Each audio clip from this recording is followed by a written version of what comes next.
My ex left me with a newborn daughter after her breakdown, and now she wants to reconnect to impress her new boyfriend. From the time I was young, my biggest dream was always to have a happy family of my own and to become a father one day.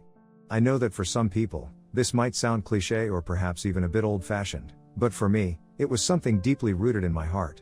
Growing up, I was fortunate enough to be raised by two incredible parents who had a relationship that I can only describe as truly special. My parents' relationship was a beacon of love and stability, something I admired and aspired to emulate. They met in high school, and even from those early days, it was clear to everyone that they were meant for each other. As a child, I noticed how they always treated each other with a deep sense of respect and kindness, no matter the situation. They weren't just married, they were best friends who shared a bond that was evident in everything they did. Seeing this day in and day out made me want that for myself. I didn't just want to get married to anybody one day, I wanted to find my own best friend, someone with whom I could build a life full of love, laughter, and mutual respect. And more than anything, I longed to be a father, to have children who would grow up in the same kind of loving environment that I did. Because of my strong desire to have a meaningful and lasting relationship, I was always very careful and selective when it came to dating. I wasn't the kind of person who would jump into casual relationships just for the sake of it. I knew what I wanted, and I was determined to find someone who shared the same values and goals for the future. In high school, I did have a girlfriend, and I truly believed that she could be the one. I put my heart into that relationship, doing everything I could to make it work. But alas, the relationship did not work out. I guess, sometimes, people can grow in different directions, and that's exactly what happened with us. We simply grew apart, and eventually, we had to accept that we weren't meant to be together. When I went to college, I wasn't really expecting to meet anyone special. I had decided to focus on my studies and personal growth, figuring that if the right person came along, it would happen naturally. I wasn't in any rush, and I certainly wasn't actively seeking out a relationship. But as life often has a way of surprising us, out of nowhere, Bonnie walked into my life. Bonnie was unlike anyone I had ever met before. She is the kind of girl who would immediately catch everyone's attention the moment she enters a room. There was always something about her that was simply magnetic. She had this incredible energy, she was free-spirited, and full of life, and her happiness was contagious. It wasn't just her looks, though she was undeniably beautiful, it was her personality that truly made her stand out. She had a way of making everyone around her feel alive, and people couldn't help but be drawn to her. Because of this, I never thought anything would happen between us since she and I were so different. Bonnie seemed so out of reach, like someone who belonged to a different world. I was content to just be her friend, enjoying the times we spent together in our group of friends without expecting anything more. But then, after several months of just being friends, Bonnie called me one afternoon and confessed that she had a crush on me and that she wanted to go out on a date. I will admit it took me a moment to process what she was saying because it was so far from anything I had imagined. Bonnie, the girl who could have had anyone she wanted, had feelings for someone like me. It was a moment that completely changed the course of my life. Of course, our first date went really well, and I remember being on cloud nine afterward. We kept going on more and more dates, and eventually, Bonnie became my girlfriend. In the beginning, as with most new relationships, I saw Bonnie through rose-colored glasses. Everything she did seemed perfect to me. I was so infatuated with her that I couldn't see any flaws, or if I did, I brushed them off as insignificant. But as time went on and we got to know each other more deeply, I began to notice a few things that gave me pause, what you might call red flags. They weren't necessarily deal breakers, but they were traits that made me uncomfortable and caused me to question certain aspects of our relationship. One of the first things I noticed was that Bonnie had a tendency to look down on anyone who disagreed with her, whether they were right or wrong. She was very confident in her opinions, which wasn't a bad thing, but she took it to an extreme. If someone had a different perspective and chose to voice it, Bonnie would immediately get defensive. Instead of engaging in a healthy discussion, she would start calling them out, often labeling them as stupid or ignorant. This trait made social situations with her quite tense at times. I still remember so many of my friends getting uncomfortable with the way Bonnie behaved towards them. Another thing that became increasingly apparent was her mood swings. Bonnie's moods could change in the blink of an eye, and these shifts were often extreme.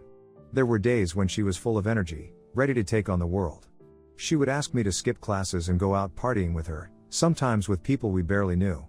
During these parties, she would do things that were, frankly, outrageous, things that left me feeling uneasy. But then, out of nowhere, her mood would shift completely. She would become withdrawn and distant, and ask me to take her back home. She would then lock herself in her room for days without any explanation. These emotional ups and downs were hard for me to navigate. Bonnie's temper was another issue that became more evident as time went on. She could go from being calm to incredibly angry in a matter of seconds. When she got angry, it was intense, her anger would escalate quickly, and she would sometimes lash out physically. I remember times when she would punch her fist into a wall or kick a trash bin in frustration. On a few occasions, she came dangerously close to hurting someone. These outbursts were frightening, and they made me realize that there was a side to Bonnie that I hadn't seen when we first started dating.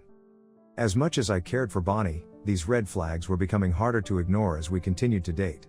I found myself torn between the girl I had fallen for and the reality of the person she was showing herself to be.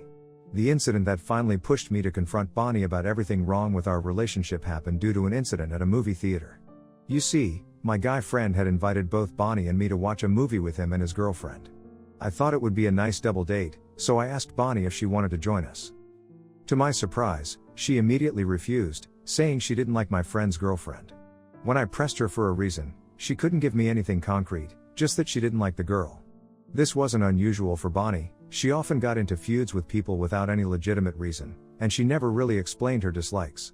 So, I didn't take her refusal too seriously. I told her that I was going to watch the movie anyway, and she was welcome to come if she changed her mind. What happened next was something I never saw coming. Imagine my surprise when, during the movie, Bonnie walked into the theater looking for me. At first, I thought she might have changed her mind and decided to join us. But then, out of nowhere, she came up to me and started screaming at me in front of everyone. She accused me of sleeping with my friend's girlfriend, claiming that was the real reason why I had insisted on coming to the movie with him and his girlfriend even though she did not want to go. She also claimed that clearly I preferred other girls over her and this was why she had come here to confront me. I was completely blindsided. Her outburst was so loud and aggressive that the entire theater turned to look at us. My guy friend and his girlfriend were understandably shocked and offended. They tried to defend themselves and me, but Bonnie wasn't having any of it. She loudly told them to stay out of it, insisting that this was between her and me. The situation quickly escalated, and I could feel the eyes of everyone in the theater on us. It was incredibly embarrassing. I didn't know what to do, so I just got up and walked out of the theater, leaving the movie unfinished. Bonnie followed me all the way to my car, still yelling at me, calling me a cheater, and refusing to let it go. Up until that point, I hadn't said a word. I had let her vent, hoping she would eventually calm down and then I could explain myself. But as I watched her continue to scream at me, something inside me snapped. I had reached my limit. I turned to her and, for the first time, I yelled back. I told her that I was done with her, that she had crossed a line this time, and that I didn't want to be with someone who treated me this way. I remember telling her, with all the frustration and hurt that had built up over the months, that I couldn't be with an abuser like her. The words came out with more force than I had intended, but they were the truth. I realized that Bonnie had been emotionally abusive throughout our relationship, and I had ignored the warning signs for too long.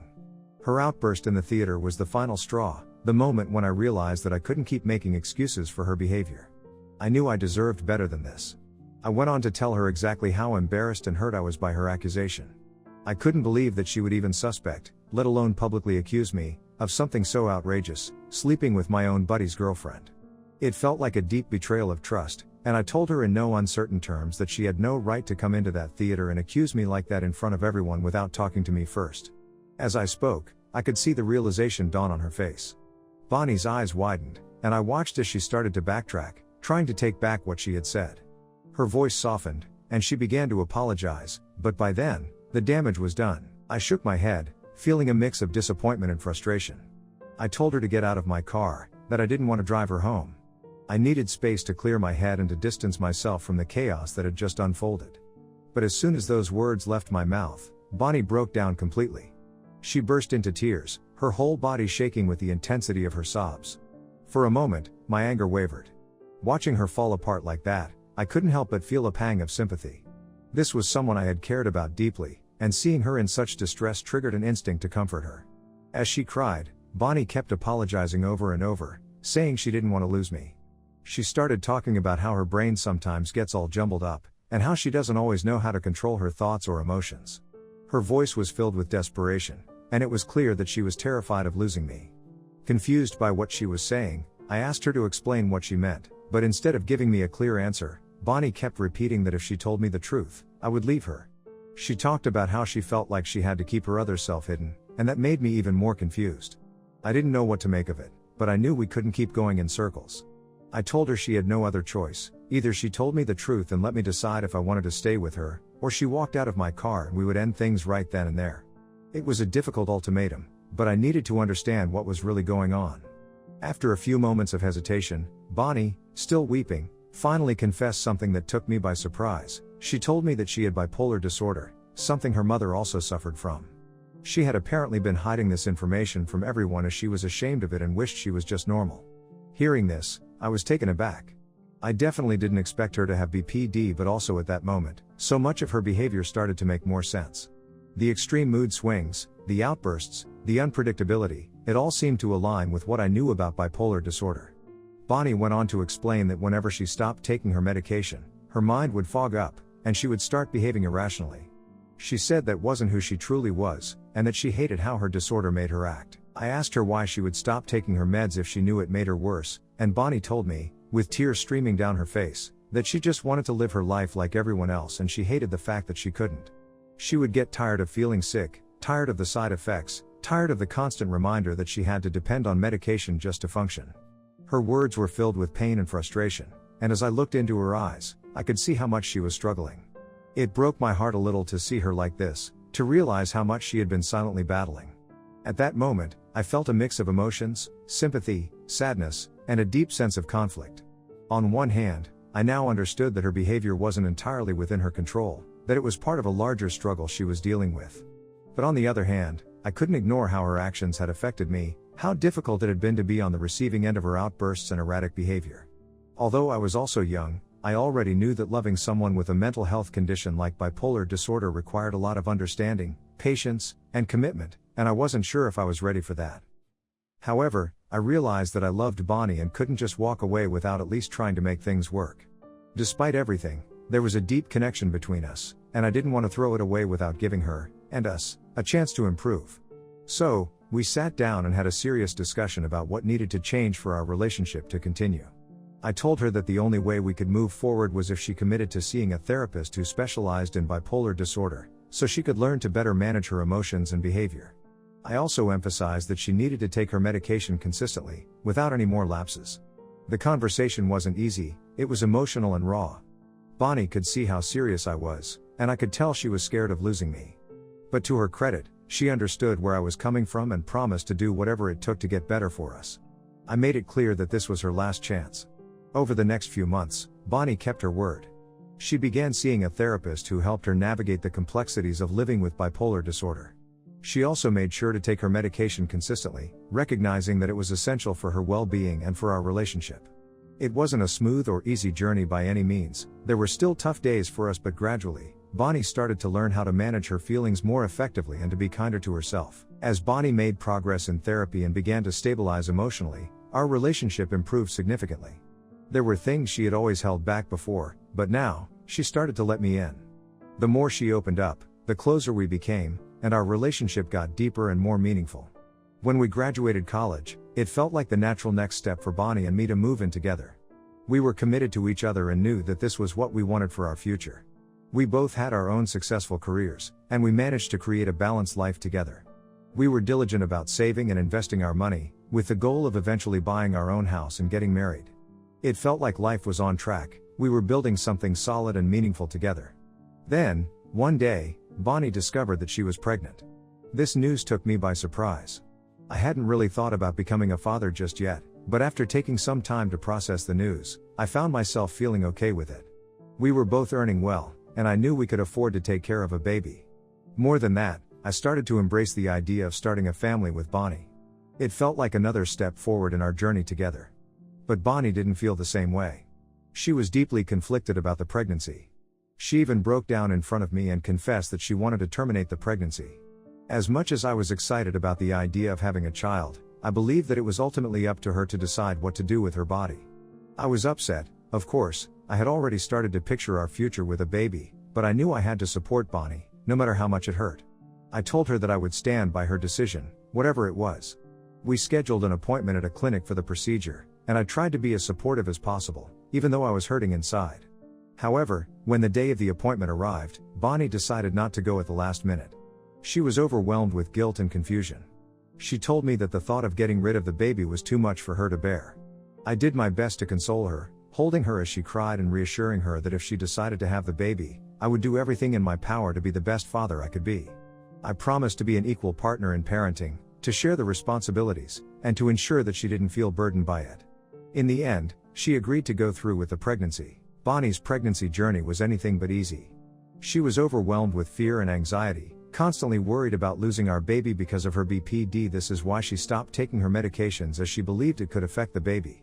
As a result, her mood swings became more intense during her pregnancy, her anger flared up frequently, and she was generally very difficult to live with during that time.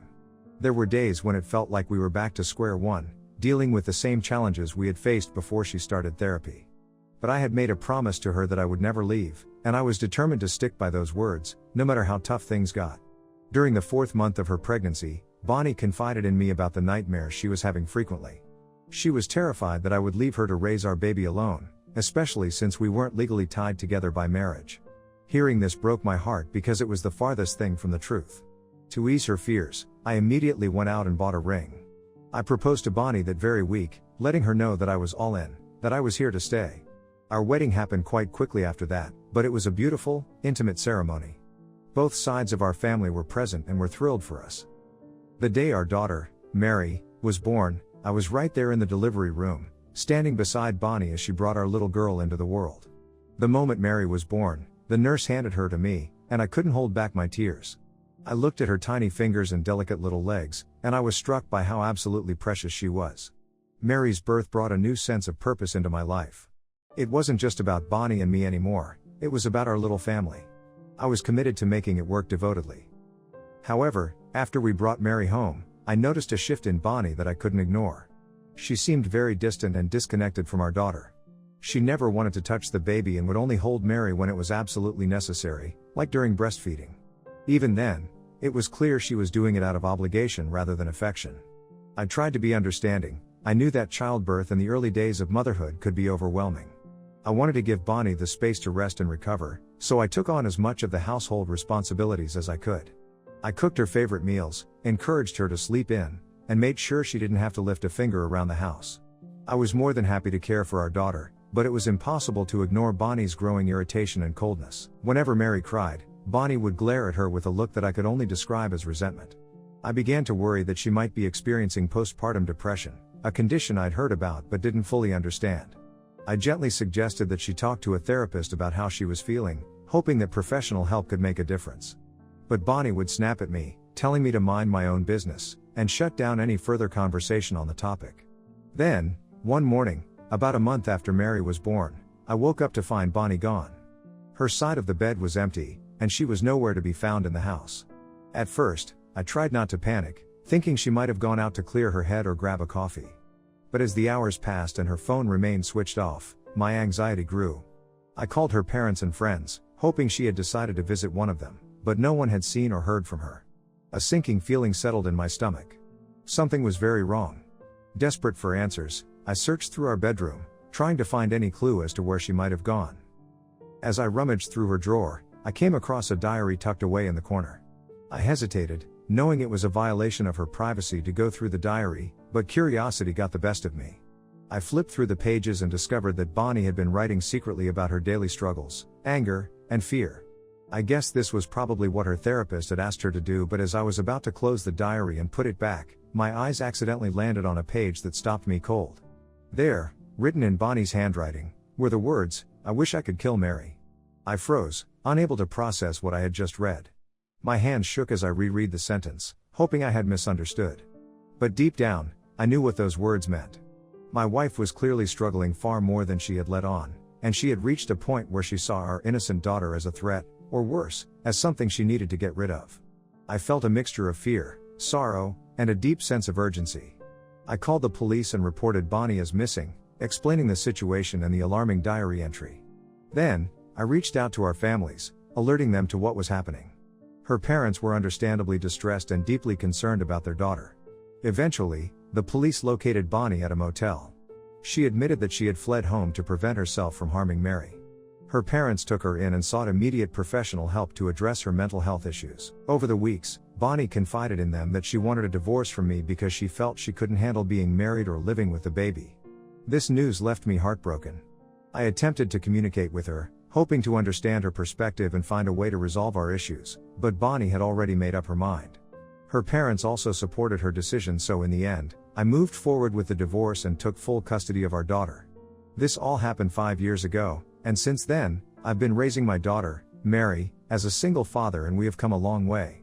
I've never brought up Bonnie to my daughter, feeling that she's still too young to understand, and fortunately, Mary hasn't asked many questions about her mother yet. However, today I am on Reddit because this week, out of the blue, Bonnie reached out to me.